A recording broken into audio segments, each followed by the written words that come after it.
सध्या जोरदार वारी सुरू असत, त्यामुळे मासे कमी असत ते भरपूर महाग. पण आमका ते सगळेच परवडायचे नाही.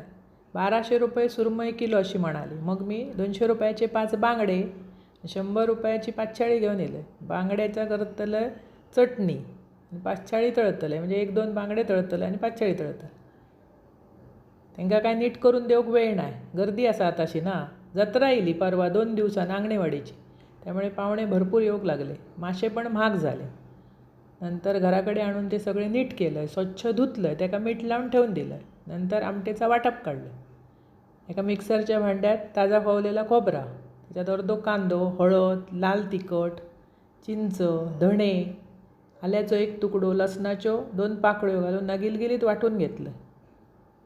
अशी झयच्या थंय ना आंबट तिखट बांगड्याची चटणी करशात तर एकदम भारी लागतं. नंतर एक पातेला घेतलं, त्याच्यात घातलं तेल, फोडणीक घातलं कांदो परतून झाल्यावर वाटप ओतलं, चवीपुरता मीठ घातलं आणि ठेचून तिरफळा घातलं. वाटपाक उकळी येऊक लागले की बांगड्याचे तुकडे ते बारके बारके केले, चव लागता बरी. वरसून हिरवी मिरची 1 कापून घातलं. अप्रतिम चव लागता अशी मिरची कापून घाला. उकडी काढायची, होई तर कोथिंबीर घाला.